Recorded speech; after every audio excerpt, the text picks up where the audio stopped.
Yo, yo, yo, what's good? Thank you for coming to the House of B.A.R.F. I'm Chanman, and before we get started, I would just like to emphasize that the content that we share on House of B.A.R.F. is for informational and entertainment purposes only. We are not financial advisors, and the information provided should not be considered as professional financial advice. Investing and financial decisions involve risk. It is crucial to do your own research or consult with a qualified professional before making any financial choices. The opinions expressed on House of B.A.R.F. are of our own and do not reflect the views of any organizations that we may be affiliated with. Please remember that past performance is not indicative of future results, and the financial landscape can change rapidly.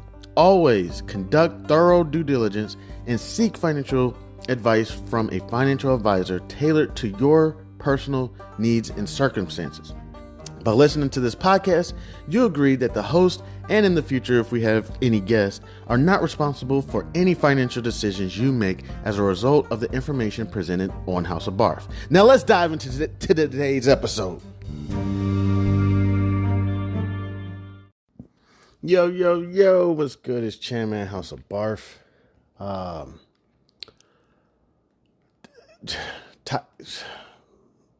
Thank you so much to everybody that stops by and kicks it with your mans at the crib, at the house. Still hurting a little bit. I've been asleep all day. I saw some football.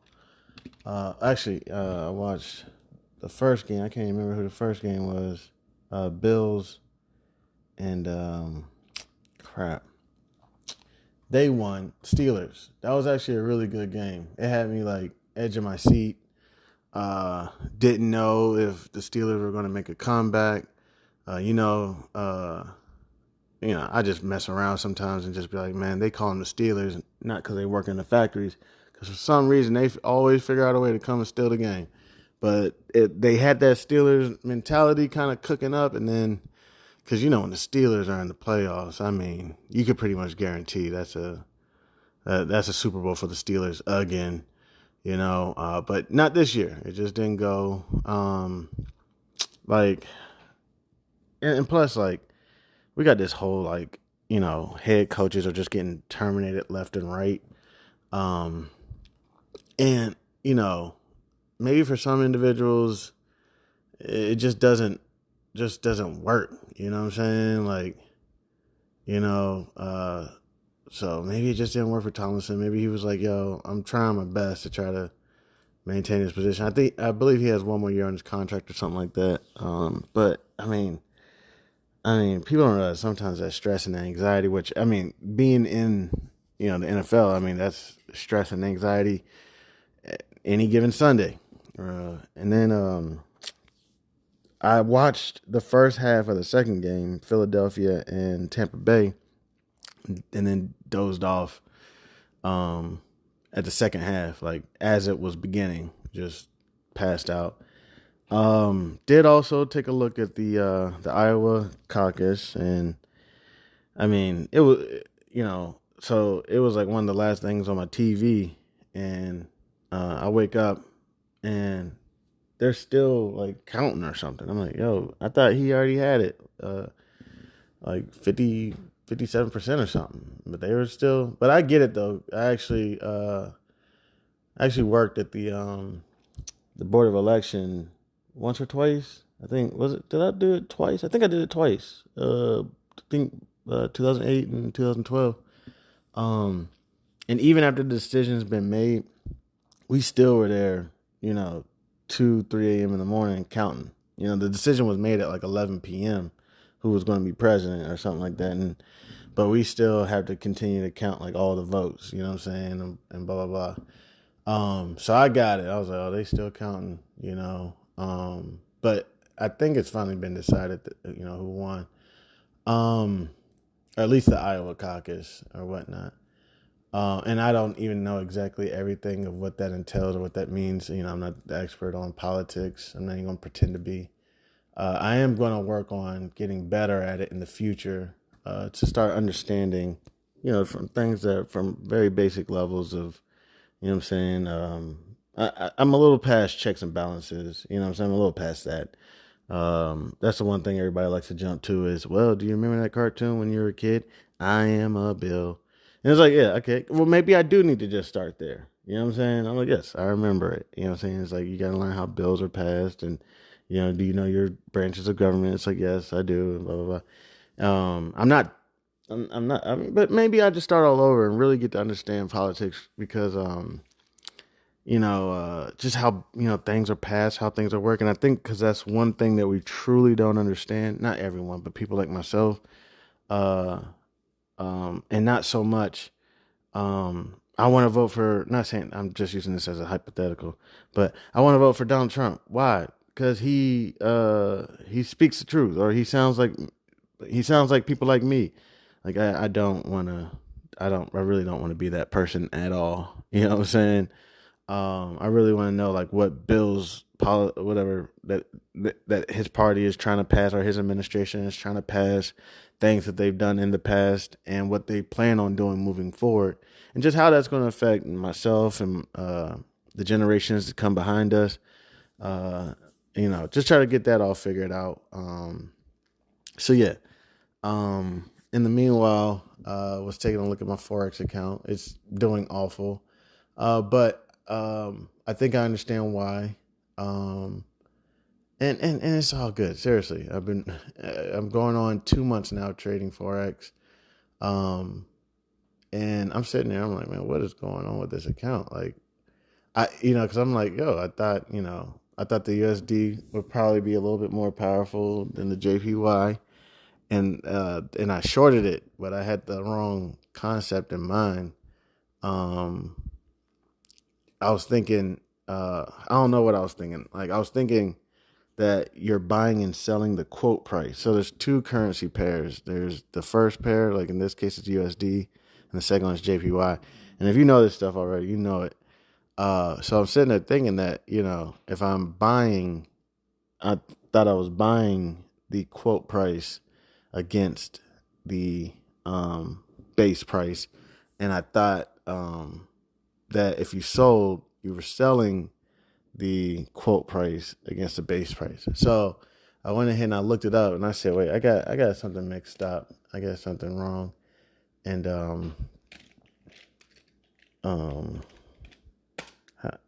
let me see, how does currency pairs work? So I looked at it and it was saying when you buy a currency pair from a Forex broker, you buy the base currency and sell the quote. Conversely, when you sell the currency pair, you sell the base and receive the quote currency. So in this case right now, it appears that the USD is stronger than the JPY. The JPY got like some negative yields going on or whatnot. I can't remember everything, and I'm still not, I'm still not back. So with that, when I sold this, I was selling the USD and buying the JPY, which was not what I intended to do. I was intending to do the opposite, so I should have went long on this. But it's all good. One thing I noticed with Forex traders, correct me if I'm wrong or not. I can't, please don't, quote me on this. But one thing I noticed about Forex traders, I could be incorrect, maybe not all of them, but just how I was saying with politics, I don't really want to just sit there and be like, oh my gosh,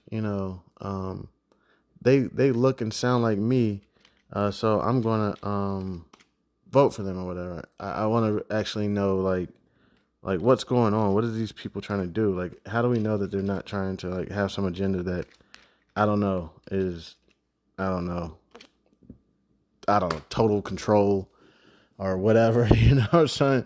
And I'm sitting there just like, oh yeah, they sound just like me, when I trade these Forex, I don't want to just be sitting here like, oh, well, it looks like resistance levels and EMA 200 and blah, blah, blah. So I think this stock is going to go up or I think it's going to go down. And if it works for you, it works for you. Whatever works. I truly believe, I could be wrong, that technical analysis it's like I think it's like the first thing you learn when you start trading. It's the easiest way to make money. It probably will make you the most amount of money just sticking to the technicals. I could be wrong about that, but from my opinion, that's what I'm kind of thinking. I'm like, yo, technicals alone, really, you could really just trade technical analysis alone, and it'll probably make you ridiculous amount of money. But that's not where I'm at, because I also do feel like on the other end, I don't know, like, what I guess in the NBA they say if you live by the three, you'll die by the three. I also feel like on the other end, or yin yang, you know what I'm saying, technical analysis. And I got my bev right here, got some apple juice.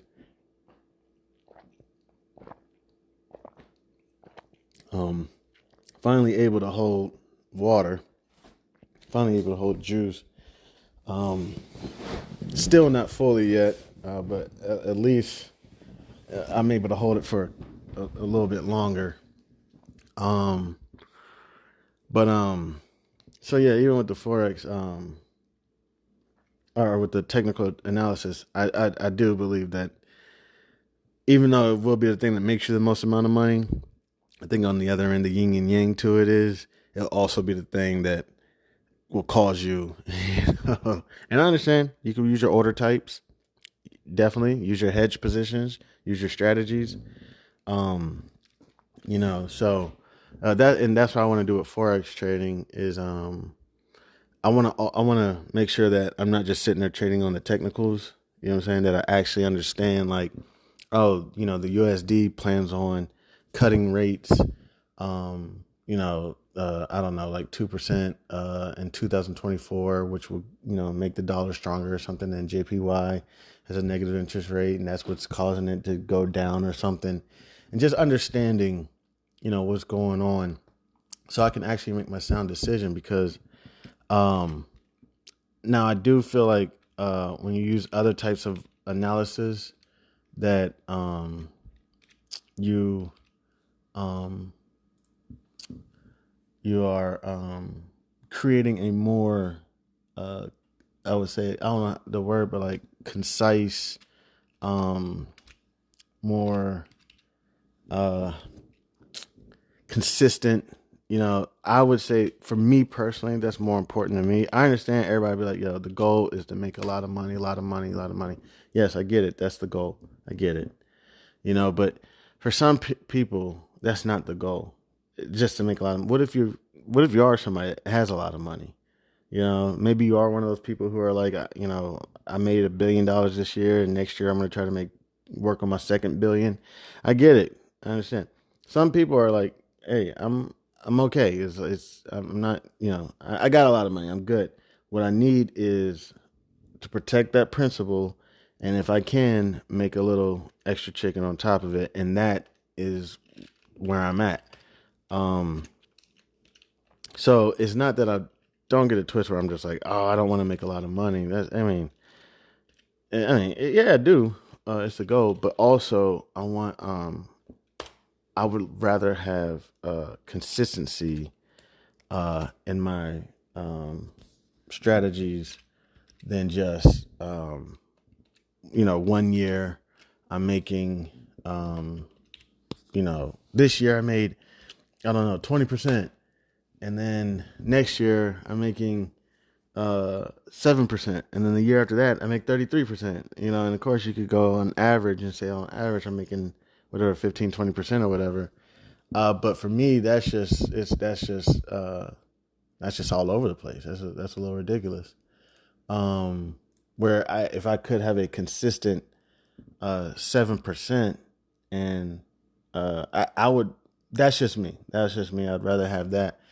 So like even when I get my money right, when I'm because my shit is getting fucked up. I even got people calling me yesterday on Martin Luther King Day. You know what I'm saying? Happy Martin Luther King Day. If I didn't say it, I don't believe I did. Martin Luther King Jr. Day, whatnot. Calling, asking me for money. You know what I'm saying? I'm like, yo, gosh, it's just bill collectors and whatnot. And I'm like, damn, like, come on, it's a holiday, and not even just any holiday. I'm a black man. You would think people would be like, man, let me just go ahead and cool it on him for today. You know what I'm saying? And we can always get back at it. You know what I'm saying? With the money and everything. Everybody wants some money. I'm taking it easy right now. I haven't even looked at the markets over the weekend. I was just way too out of it. Things are just too crazy. I'm taking it easy right now. I'm catching up on a little. I'm gonna look at the markets just for a little bit. I can tell y'all just a few things I'm looking at real quick to try to get into it. Um, Things are going well. Like even with trying to pay these bills, and the thing with my broker, like this shit is crazy. Like I could sell a contract, and I don't even have the cash. Like I mean, I get the cash, but like I go to take a withdrawal and it's not even sitting in my cash. Like I'm just like, man, what's going on? Maybe I don't know. I think I noticed something else that sometimes it takes a couple of days. I don't know, man. I may have to consider getting a new broker because this for me is not where it's at. You know what I'm saying? But obviously, my former broker, went out of business, so I don't know what that was about. Maybe that's why. I don't know. Um, so of course. We got the things I've been looking at, JetBlue. So yeah, I'll just go over a couple of things I'm looking at real quick, and then a couple of the strategies that maybe I may be taking on with these stocks I'm looking at. So I'm looking at the U.S. equities market now. But yeah, even if I got my money right, seriously, I've discussed this before. You're gonna notice that it's gonna be just bonds, a bunch of bonds. You know what I'm saying? And then probably dividend stocks. You know what I'm saying? Or dividend ETFs. You know what I'm saying? Occasionally, if there's a stock that's not in like my ETF, like let's say I get a Nasdaq ETF, I don't know, QQQ or something, and there's something that's on the New York Stock Exchange that's not in my, like maybe I have a S&P 500 ETF. I don't know. I'm just throwing stuff out there. Maybe like SPY or something, and then I also got QQQ. You know what I'm saying? And then let's even say I get I forget what is it, IWM or something. I'd be forgetting the Russell 2000 because I really don't buy that one. Yes, IWM. There's 2,000 stocks in there. But let's say there's like this one-off stock that's not in either one of those. It's on the New York Stock Exchange or something. Then you may see me get just some individual stock and play around with it. But for the most part, in the future, this is gonna be off in the future. Probably get sell puts on the ETF, get assigned. Once I get assigned, and then sell calls on it. You know what I'm saying? And then if it ever has a pullback, you know what I'm saying, then at least on the covered call, you know what I'm saying, it should cover some of the losses. Or if it shoots up, then I've already set the price that I'm willing to get out of it at. And if I don't feel like getting out of it because I have second, thoughts like, oh no, I really don't want to lose this ETF, then I could essentially just roll the call. And rolling the call, that shit hurts.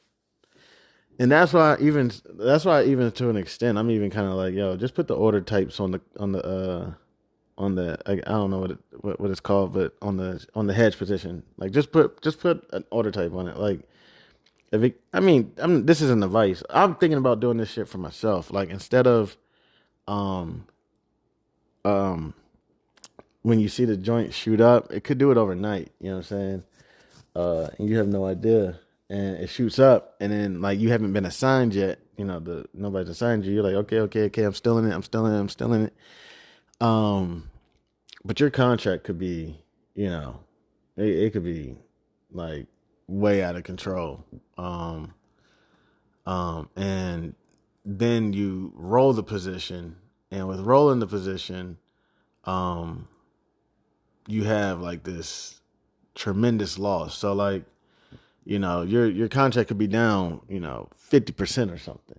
You got the contract at, well, let me think. If you sell a call, you get the contract at like, let's say, it had to be something crazy. It had to be like you get the contract at like $60 or like $100 or something, and now it's what would it be worth? Let me see. Here, let me kind of get.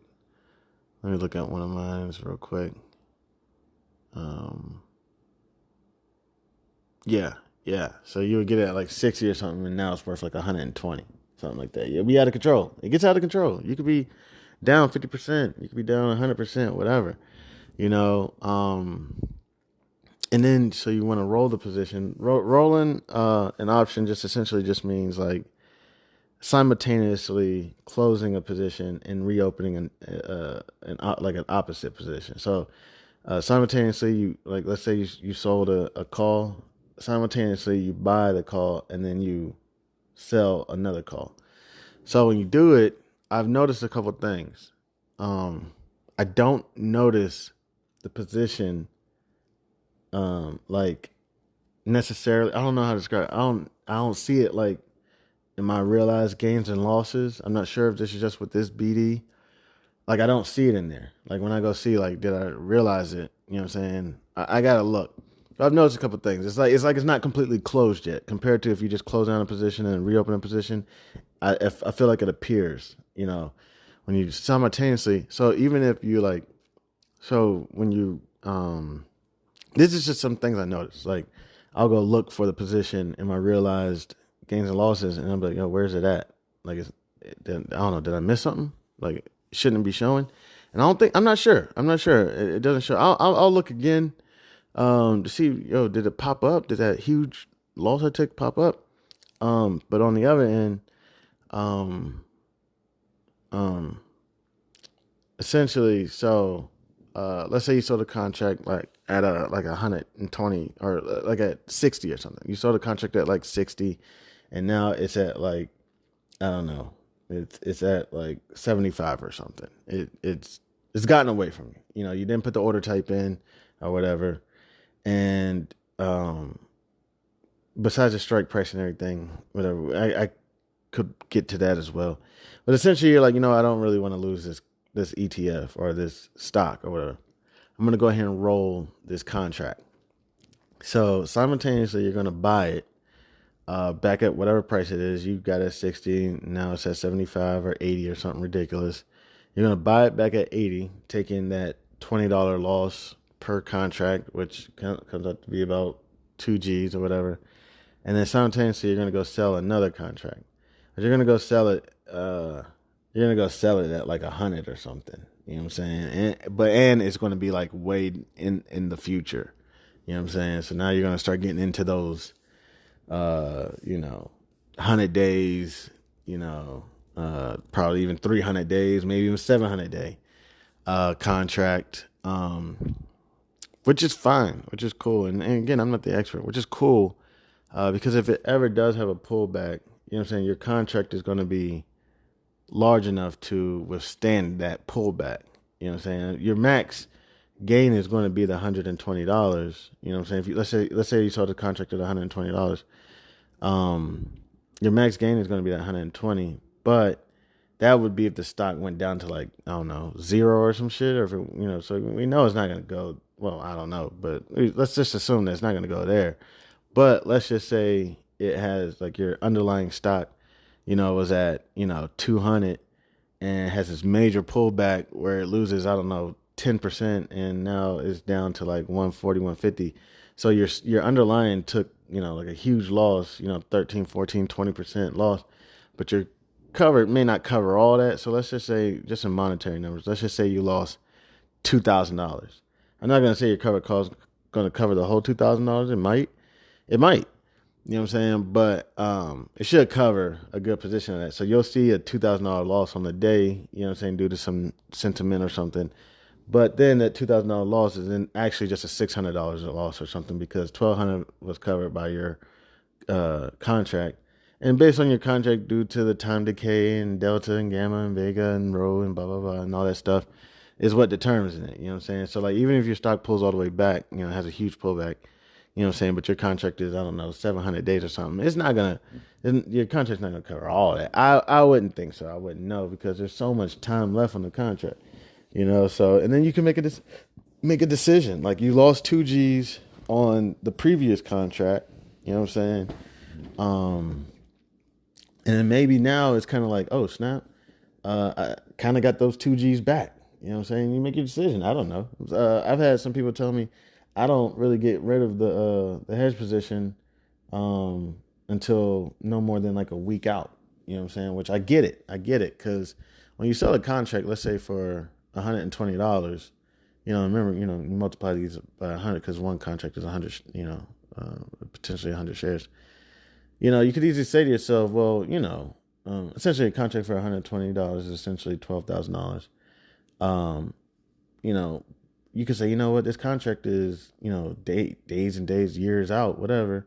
I could try to go in there and make, $15, $16 a day. And in 2 years, I'll have that 12K or, whatever. Yeah, you could say that. But if you ever have a huge pullback, your contract is going to make you $16.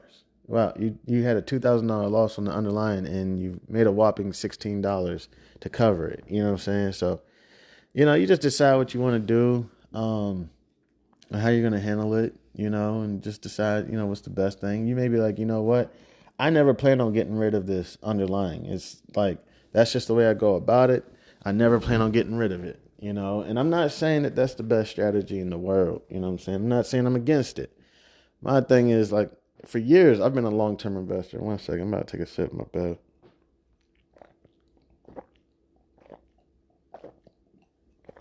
For years, I've been a long-term investor. Years. So to anyone's question who's like, you say you've been trading forever, why are you not rich? Look, like, one, I'm rich in love, okay? I'm rich in the treasures of heaven, okay? I'm okay. I'm good. But to the other point is, you've been trading so long, why are you not rich? It's not that I'm not saying I'm not rich. But let's say, for example, you take $500 and you decide to put it in the bank, which there's nothing wrong with it. This is all investments. It's all weighing what's best for your risk, your reward, and everything. So you took the $500 you put in the market. I took my $500 and I bought, if I had eligibility, I may not have eligibility to do this, and I bought a long call. Out of the money, some cheap call. It cost me $50. Didn't even cost me the whole $500. It cost me $50. So I get the long call and I sit on it. And I come back a year later. Somehow my long call shot up. I got it for 50 cents and now it's worth, let's just say, I don't know, like something like $5 or something. I don't even know how much that would be. You could probably do the math better than me. Let me see real quick. Let me pull up a calc real quick. So let me see. Contract's now worth $5. I sold it for 50 cents. That's $4.50 times 100. So I made approximately 90%, probably like 96% on my $50. You know what I'm saying? Here, let me see. $5 divided by 450. Wait, no. Is it 450? I don't know. I get lost sometimes. 90%, yeah. I mean, about 90% is 450 divided by 5. I mean, 5 divided by, 450 divided by 5. So I made about 90%. So my $500 went to approximately about $900 an hour or whatnot, $950 or whatnot. Not saying that that's even possible, but let's just say it just happened. Didn't even use the whole 500. Your 500, not your 500, but the other person decided to take the 500 and put it in the bank. Got, let's just say 0.0, let's even just say 0.01%, which I don't think you're going to get that.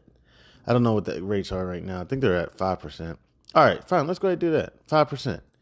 So you take the 500 and you get 5%. So times it by 0.5. So at the end of the year, you're going to make $25. I mean, $25. You know what I'm saying? Which there's nothing wrong with that. No, this is not no, oh no, what have I been doing with my money? Because on the other end, you know what I'm saying? So, let's just say, for example, I sold that 50-cent contract, you know what I'm saying?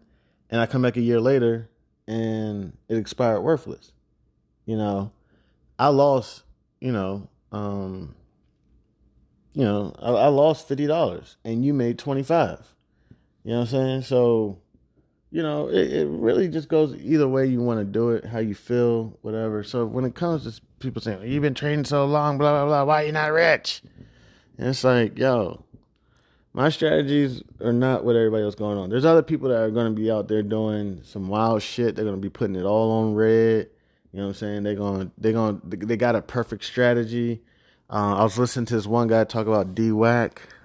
This was the Trump stock, and how he put it all on DWAC. And when I was listening to his story, I was like, yo, I remember when it IPO'd, and I was watching it, and I remember, and I don't know what I was thinking. I guess it wasn't really on my mind. I remember when he was telling the story, I was like, oh my gosh. Man, this guy said, man, he got it at like 10 and it shot up to like 100 or something. I can't remember. And I was like, yo, I remember watching it. And everybody, it had so much energy behind it. Everybody was like, yo, DWAC, whatever. And, some people are like, nah, I don't know if I really want to fool with it, if it's going to have the energy, if it's going to, whatever. And other people are like, oh, yeah, you'd be crazy not to get into it, whatever. I didn't end up jumping into it. Man, that thing shot up. I remember I was listening to the guy tell the story. But no, it really comes down to, what goes on. And of course, do I feel like, maybe one day, like right now, the trading I'm doing right now, I'm trying to do with the little bit of eligibility I have is kind of the day trading, taking risk. Like right now I have JetBlue, Marathon, and Carnival, where I could easily just do my technical analysis, choose one of them, and just try to go hard on one of them. You know what I'm saying? And try to make, $10,000, $5,000 on one of them. But I still have them split up. And JetBlue's kicking my ass. Marathon's not really kicking my ass. Marathon, I'm down about 7%, which is fine. I got a short put on it that's going to bring my cost basis down. And then Carnival, I'm in Maryland right now, and the shit is fucking snowing, which I love the snow. So maybe people in Maryland are really excited right now about, taking a trip. So that's kind of what I'm banking on, hospitality. Like, I'm not saying this is the best strategy at all, but like right now, everybody's away from China. People are like, nah, no China, no China, no China. Like, they're just going through too much right now. I'm kind of like, maybe this might be the best time to start looking at some Chinese stocks, you know what I'm saying? Just some, JDs or whatever, Tencent, whatever. Just taking a look at it. I think Tencent has a pretty good relationship with, is it Activision? I'm not sure. Like the Call of Duties or whatever. I think they kind of handle, I'm not sure. I think they handle some of their mobile gaming. I'm not sure. Don't quote that. But yeah, it's like, man, I don't know. This might be a good opportunity. So at the same time, I kind of don't want hospitality to just get completely away from me. Because hospitality was taking a huge hit for a few years, and hence kind of the JetBlue. And with the JetBlue, I'm about to get screwed because, they're trying to become one of the powerful airliners.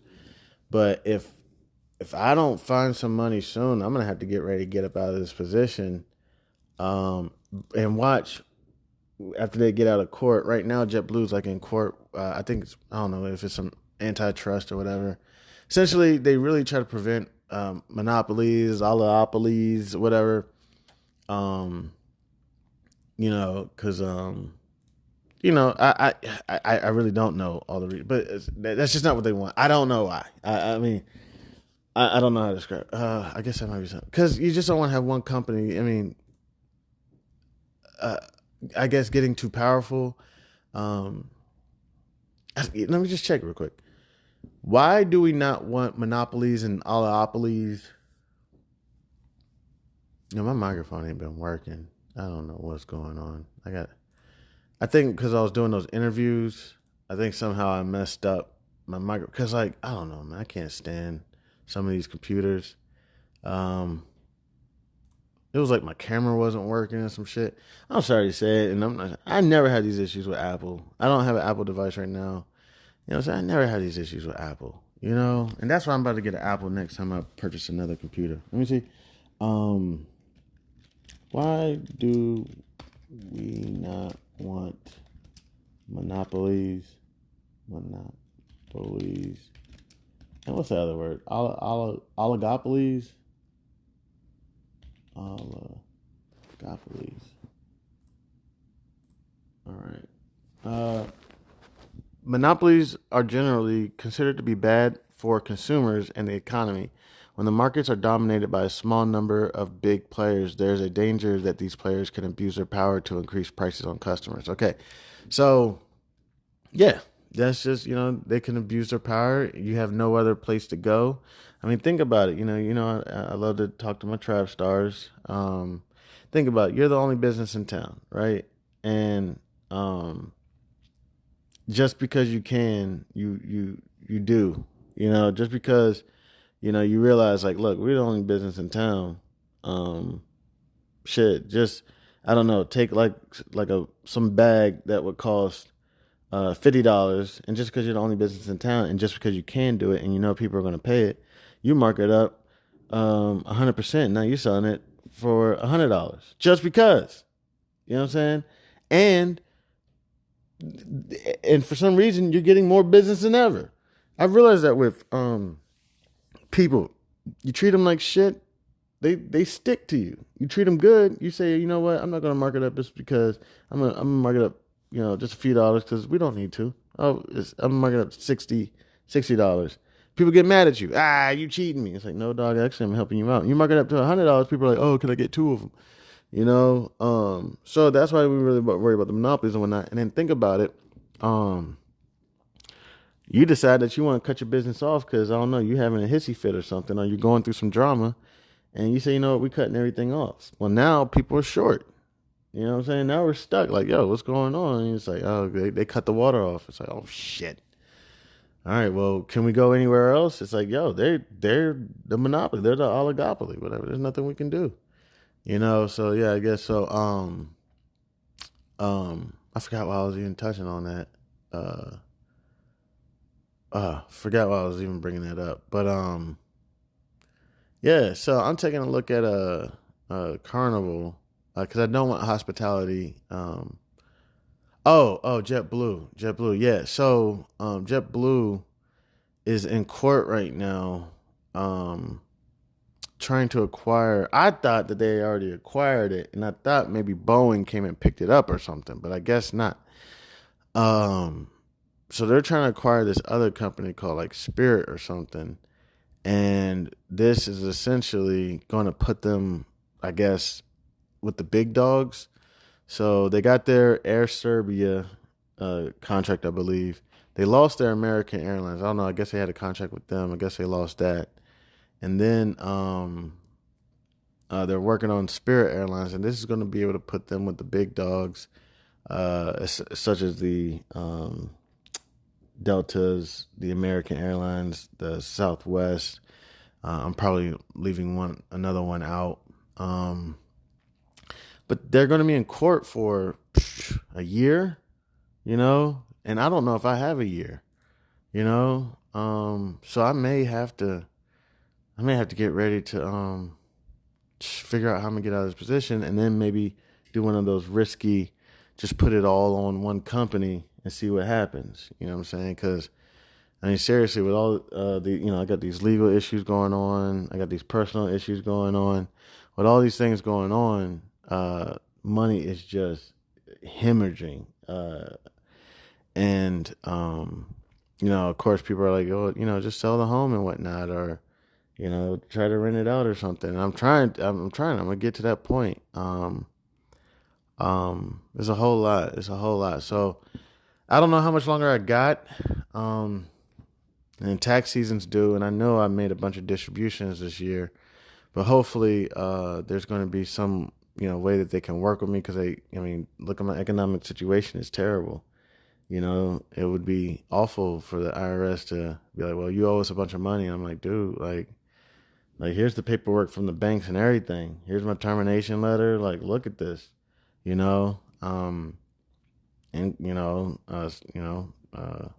other stuff. Like, look, I had to take the distributions to try to survive. And look, prior to that, never really took a distribution ever.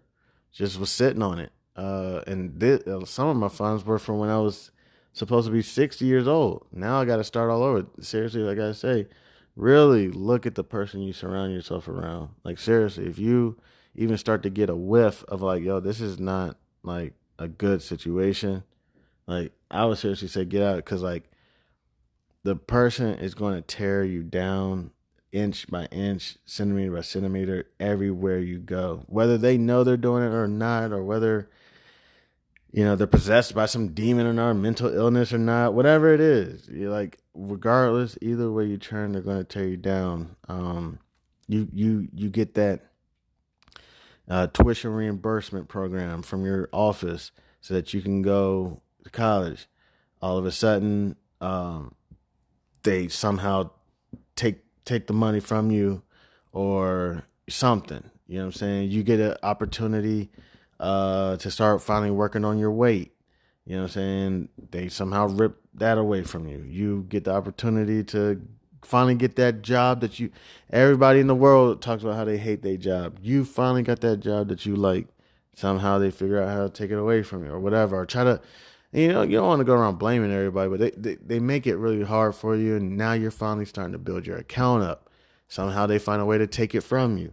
You know what I'm saying? So you really want to be careful who you surround yourself around, because from when I was growing up, they say you lay down with a dog, you get up with fleas. But, I've heard other people say other things. You see somebody, with their hand out, knock it back, or, knock it back or something, you know what I'm saying? Because they're just going to grab onto you. So it's serious. So I'm kind of going through that, but I seriously do have a lot of faith right now in God. Trust me. And I know that all this God, but he's a hypocrite, blah, blah, blah. I know.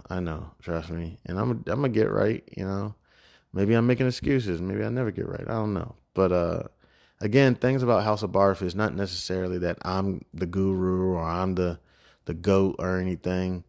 Even if I'm able to just help anybody else get themselves right, you know what I'm saying, or on the right track or whatever, then that's important to me. So with Carnival, I'm feeling like, hospitality, has taken a beating, and hospitality is going to start churning around eventually. Again, we're going to be cutting rates soon. I think the Fed may be honest in cutting the rates, and that's going to put more money in people's hands. That's also going to allow home buyers that been wanting to sell. That's going to allow them to get ready to sell and then get into another home. See people getting cars, taking trips.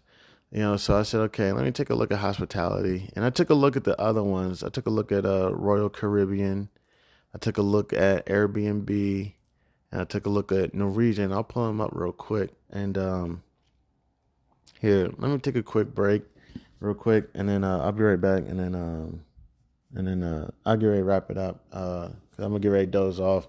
Because it's approximately 20 a.m. Eastern Standard Time, January 16th, 2024. And if I could just luckily schools closed today because inclement weather. So I ain't got to worry about that right now. And anyways, I feel like crap right now. So at least I get some time to rest. So I'll take a quick break real quick, and then we'll take a look at just a few of these stocks that I'm looking at maintaining or getting into these positions. So I want to thank everybody who decides to stop by and kick it with your mans at the house. I appreciate it. I'm Chanman. This House of Barf.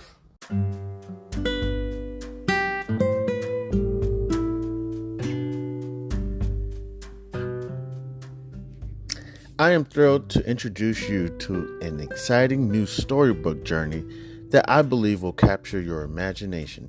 Allow me to present Langston Mankson's Coolamade Stand Adventure, a compelling short story that promises to transport you to a world of interest, excitement, and learning.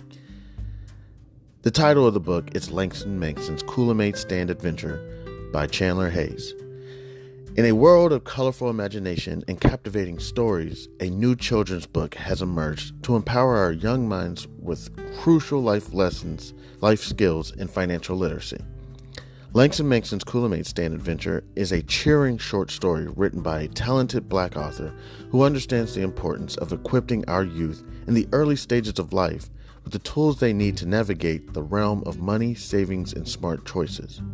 Meet Langston Mankson and his imaginary best friend, Zonky, a pink elephant, two curious souls who embark on an adventure around the vibrant landscape of Wichita, Kansas, where Langston Mankson sets out to accomplish multiple goals and is met with obstacles that he must overcome.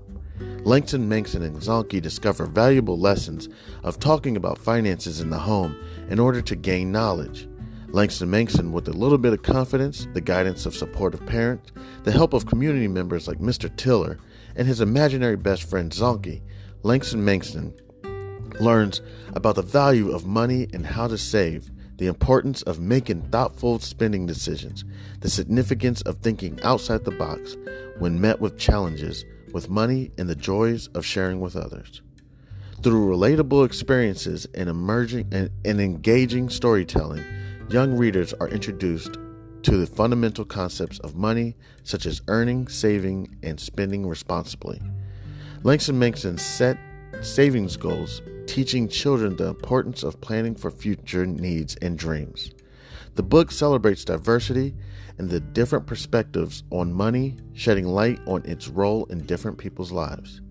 The characters' interactions emphasize the joys of serving others, the gift of sharing, and making a positive impact in their community. The pages of Langston Mankson's Kool-Aid Stand Adventure come to life with vibrant illustrations.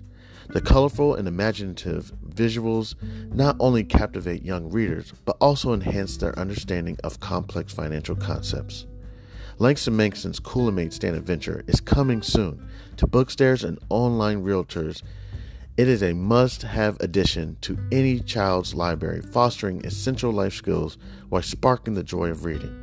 Empower the young minds in your life with the gift of financial literacy and imagination. Join Langston Mankson, Zonky, family, and friends on their extraordinary journey of running a drink stand to set them on the path of a brighter future. Your opinion means a great deal to me. I would be honored if you would consider exploring Langston Mankson's Kool-Aid Stand Adventure and sharing your thoughts. Your feedback could play an invaluable role in shaping the future of this project. If you have any questions, comments, or would like to discuss the book further, please don't hesitate to reach out to me. Your support in spreading the word about Langston Mankson's Kool-Aid Stand Adventure would mean the world to me, and I deeply appreciate your consideration. I am a passionate advocate for financial literacy. Me, Chandler Hayes, and am excited to join the community of storytellers. With a background in finances, I am driven to inspire children to embark on their own adventures of learning and discovery through the power of literature. Langston Mankson's Kool-Aid Stand Adventure is a heartfelt endeavor to promote financial literacy in a fun and accessible way. As a Black author, I'm committed to providing children of all backgrounds with the tools for success, and I am proud to contribute to a more financially informed generation. Thank you for taking the time to explore this advertisement, and I look forward to the possibility of sharing this extraordinary literature adventure with you. Please feel free to contact me. You can reach me at the email c287gph@gmail.com. All right, thank you. Warmest regards. Have a great day. God bless. Yo, what's good? It's Chanmanhouseofb.a.r.f. So I'm just going to spend a few more minutes just looking over some of these equities. U.S. equities. So also, if I didn't say it, Langston Mankson's Kool-Aid Stand Adventure is now officially out. It's actually, my team was able to get it put on. Currently, right now, it's available on BarnesandNobles.com. So yeah, it's a true blessing. Uh, support if you can. I'll talk more about that in a little bit. But yeah, let me go ahead. So right now, so also my portfolio is not a very large portfolio, so I have to choose stocks that are kind of inexpensive. Um, so I have a feeling, not a feeling, but I kind of know that people, they're gonna eventually start taking their cruises and their ships, their trips again. Booking up hotel rooms and everything, and um, so I put up a few of the hospitality stocks, and I probably find some ETF or something. Um, but some of the things I'm looking at when I look at some of these stocks. So looking at Carnival, I'm about to pull his chart up, of course. And again, my analysis is not that in depth. Right now, it's not at the lowest. It looks like at the lowest it got to was about, what is it? Da, da, da, da. 2023, 2022, like late 2022, early 2023, got down to approximately about $6. And at that time, I've been watching the hospitality stocks, but at that time, I guess I was just like, nah, I'm not really fooling around with them and get my ass killed. Um, it does look like it's based on some of my other indicators. My MACD is saying that it's kind of in the oversold territory. Uh, the other ones are not showing that. They're showing it kind of neutral. My CCI, stochastic slow, TTM squeeze, kind of showing neutral. My MACD is kind of showing that it's kind of overbought, or you can see on the other end that it's, I don't know, if you don't use it like that, essentially it's, I don't know, my main line is moving away from the moving average. Um, in a downward position. It's I don't know, converging, diverging. Well, I'll go over it again, but it does look like it's kind of an overbought and going to go to oversold territory. So this could drop some more from $16. But I don't even think, do I own the position? Oh, actually, I got it. So what I do, I sold a short put on it, and I must have got it signed. Okay, that's probably what happened. Let me see. If I go to my filled orders. Let me see.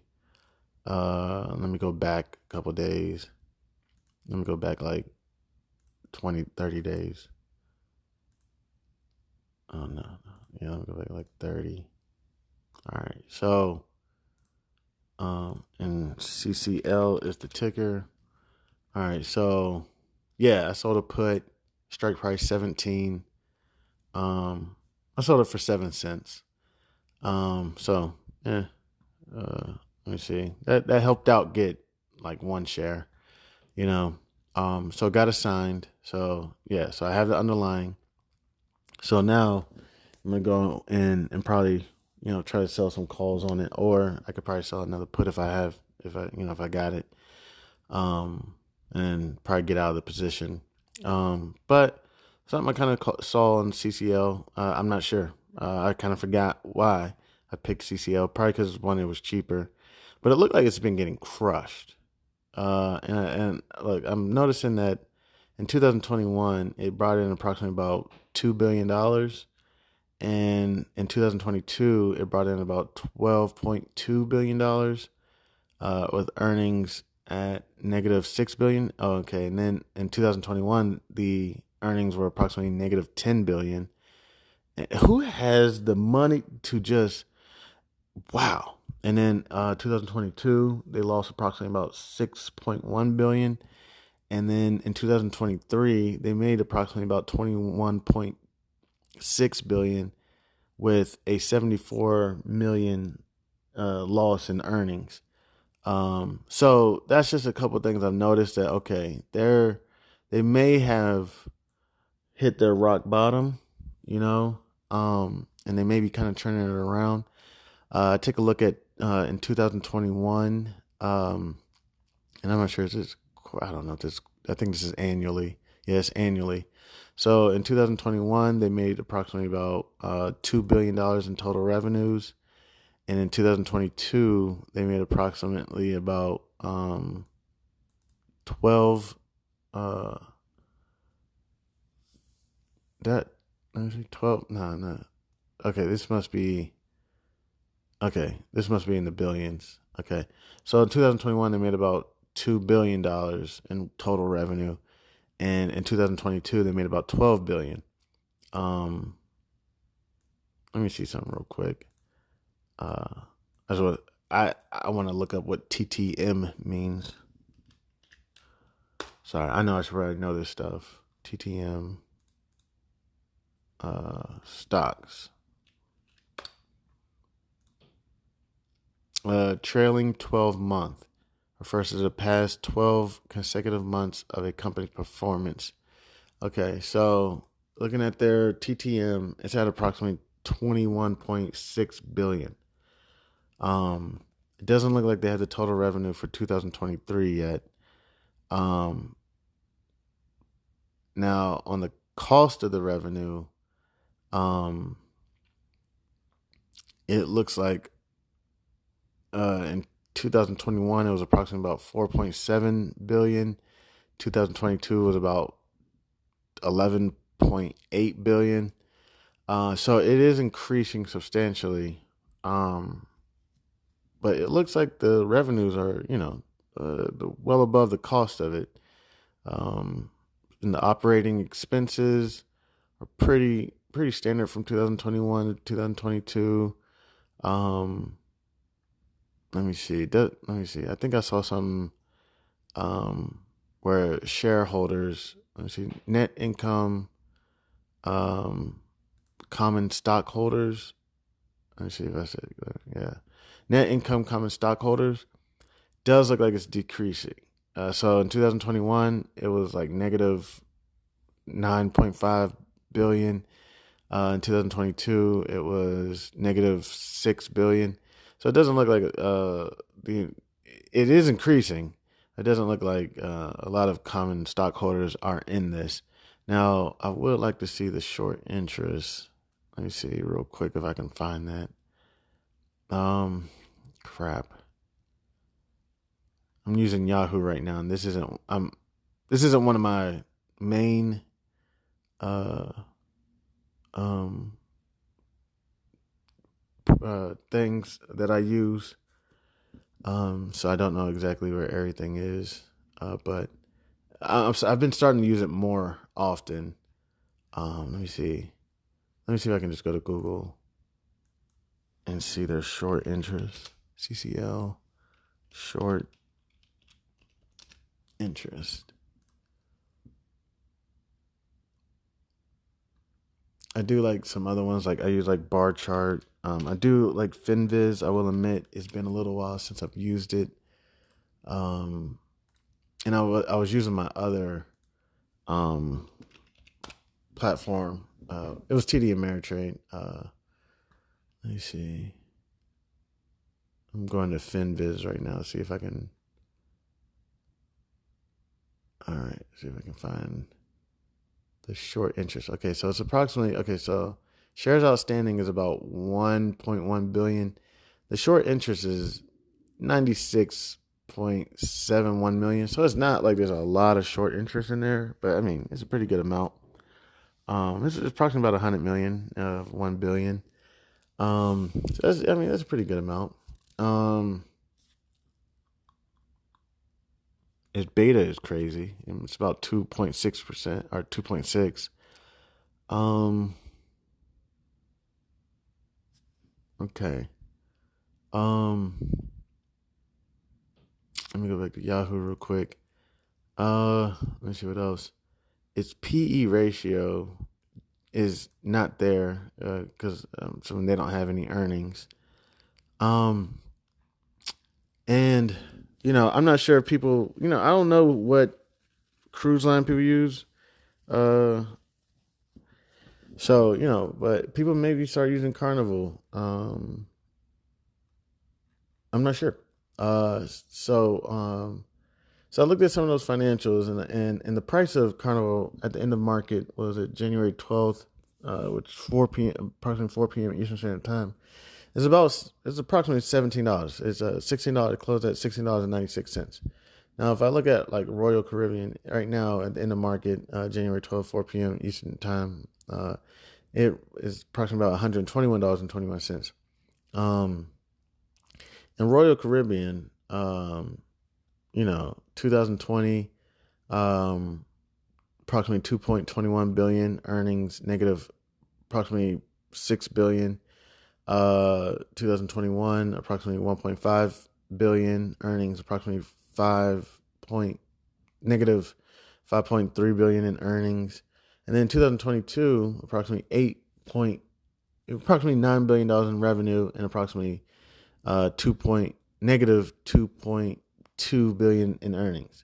So I looked at that and I'm like, just real quick, and then we could even take a look at Royal Caribbean's chart, ticker symbol RCL, and just a real quick at the chart, just real quick. I'm not saying they look to be on the higher end at 121. It looks like their highest was around 2017 at 135.65. Is that correct? Was that 2017? No, about 2018. So they look like to be around their high. Their low, where's their low at? I can't even find their low. Usually it points it out for me. Their low, was way back in like 2001 at like $5. So it looks like I'm not saying that I know this, but they probably will consolidate. They'll probably stay around that price for a little bit unless something crazy happens. So, and plus it was 121 and I don't really got that type of money. And then let me see what the other one was. Was it Norwegian? Let me take a look at Norwegian. Norwegian's trading about $16.75. But looking at their 2020, they made approximately about 1.3 billion in revenues, negative 4 billion in earnings. In 2021, approximately 650 million in revenue, approximately negative 4.5 billion in revenue. And then in 2022, approximately 4.8 billion in revenues and approximately 2.3 billion in negative 2.3 billion in earnings. So I was like, you know what? I'm probably just gonna go ahead and go with Carnival. I can afford it. Even looking at Norwegian income statement, their total revenue 2021 approximately 6.5 million. And then in 2022, approximately 4.8 billion. Cost of the revenue in 2021 was approximately 1.7 billion. And then in 2022, it was approximately about 4.2 billion. So I was like, you know what? With all that, and then Airbnb, they're at the end of market January 12th, approximately 4 p.m. They were trading at about $137.14. But taking a look at, let me take a look at. It was probably the cost, because even taking a look at this right here, 2020 approximately 3.4 billion in revenue and approximately negative 4.6 billion in earnings, and then in 2021 approximately 6 billion in revenue, and then approximately negative 352 million in earnings, and then in 2022 this is Airbnb again, approximately 8.4 billion in revenue and earnings was approximately 1.9 billion. So Airbnb probably looked like a good pick. Probably was just the cost for me right now. So it may be something. Actually, I'm probably gonna put this in my watch list. 2021, they got about approximately $6 billion in revenue. Approximately took them at cost of revenue, and there's so much more to take a look at. I'm just going over this very basically. But Airbnb, I may actually put this in the watch list. I got to figure out how I'm gonna do it. But let me put that in my watch list. What's their ticker symbol? Let's see real quick. ABNB. All right, I'm going to put that in the watch list real quick. ABNB. All right, so that's in my watch list. A few other things on my watch list. I got SPX, Booking.com. I don't even know. What's this? Broadcom Inc., ServiceNow, Costco's, Adobe, NVIDIA, Lulu, Spy.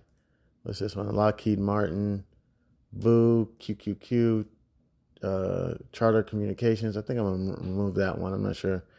Visa, VTI, Vanguard Total Stock Market, ETF, Boeing, Duolingo, IWM, APL. IWM is the Russell 2000 ETF.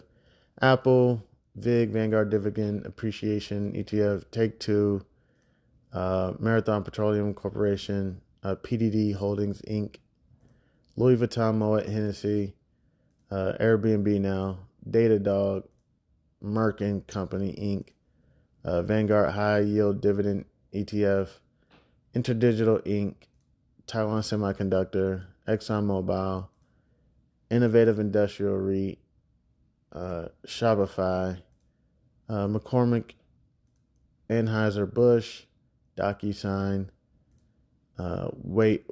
Wayfair, Cisco Systems, Bristol Myers, Kroger, GSK, I forget, GlaxoSmithKline or something like that, Match Group, DraftKings, Pfizer, Gap Inc., Infosystems Ltd., Carnival, Palantir, VIX. I don't even think I can buy it. I think I just have it on my watch list. Take a look at it. Paramount, Riot, GEO Group, Perma-Fix Environmental, ticker symbol PESI, Biofrontier Inc. I don't even know it. I think I just found them somehow. Take a look at them. And Tilray. I think I'm going to remove Tilray. I don't think there's really no reason for me to have them in my portfolio. And there's a couple others that I'm taking a look at. I'm looking at some Argentina company, Mercado Libre. Argentina's going through a huge situation with their inflation, I believe. But there's a few other things I'm taking a look at. Keeping my eyes open. I need to put that in my watch list as well. It's ticker symbol MELI. Taking a look at them. A couple others, MasterCard, that I'm taking a look at, Bank of America, political season, New York Times, so there's a few other ones I'm keeping my eye on. I need to add those to my watch list as well. BAC, New York, NYT, BAC, NYT, and what's there? And what? I think I was looking at MasterCard as well. What's MasterCards? I think they're MA or something. And the MasterCard and everything move is just more so like if, the Fed does, what was another one? AstraZeneca. I think that was another one I wanted to take a look at. What's their tickers from AZN? And, sorry, I'm going to charge, MasterCard. MA, yeah. MA and AZN. Those are going to be a couple ones I want to take a look at as well. And AZN. With the, Visa, MasterCards, and the banks, Bank of America and whatnot, the kind of play with that is that if the Fed does end up cutting rates, then people are going to be going crazy, taking out loans. And I'm pretty sure that's going to bring out, a lot of revenue and interest rates and whatnot. I'm not sure exactly how it all works and all the intricacies and everything, but I'm just going to get it all figured out, and I got to figure out what I'm going to do with these other positions in Forex. I may have to get ready to just figure out how I'm going to maintain them. The USD JPY, because they're getting away from me. But yeah, I'm just glad to just, I'm not starting off with too small of an account. I mean, it is smaller, but I want to be very careful because as soon as you close a position, you already know it's going to go down. And I'm kind of seeing like a double peak kind of developing, and then it could go into a state of like consolidation. You know, if I did try to draw some lines, it's very possible there's a wedge kind of creating. Um, Now it does look like it's going to go towards the more bullish end. Um, so if that happens, if I'm down big, but if I lose a few more pips, I may realize a small loss real quick, um, just to kind of slow the bleeding down. Let me see. Yeah, I may go ahead and do that real quick. Um,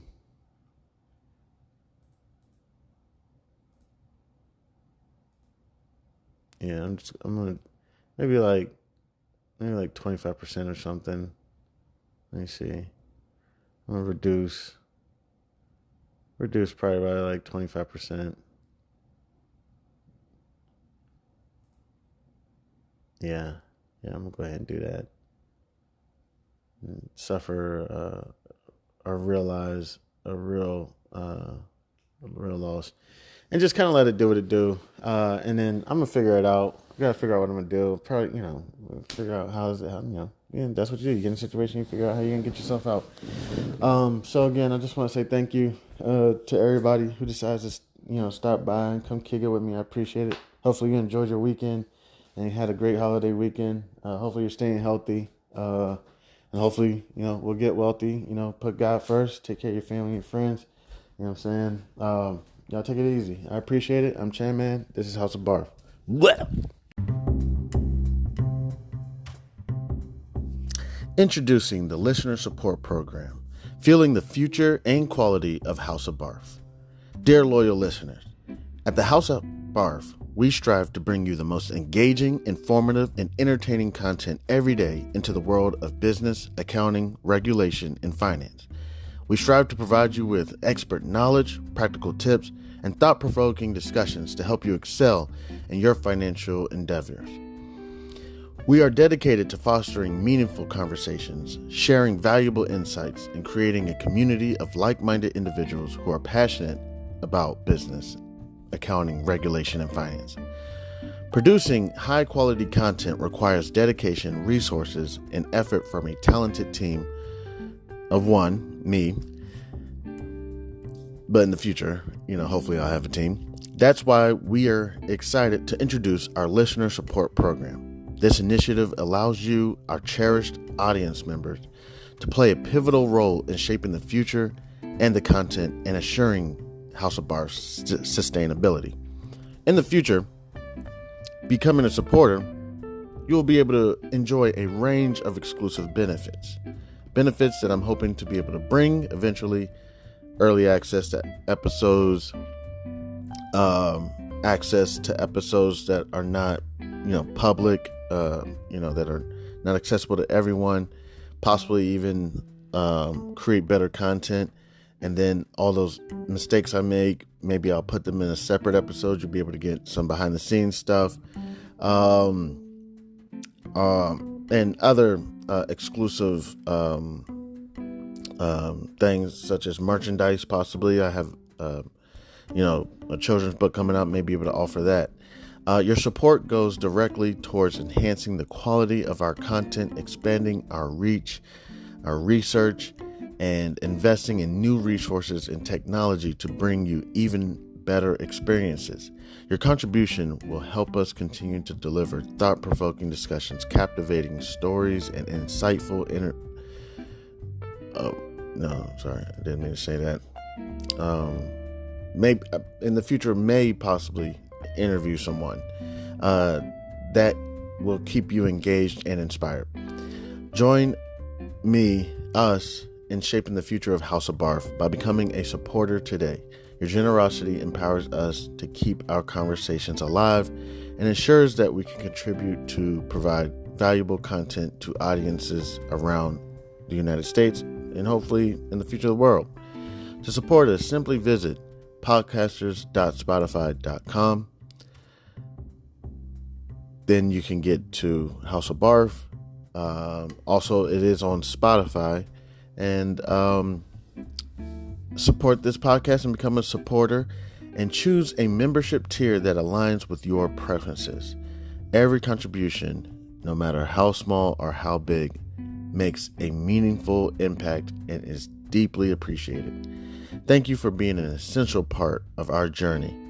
With your support, we can reach new heights and create content that truly resonates with you, our incredible listeners. God bless. Happy listening. I'm Chanman. This is House of Barf.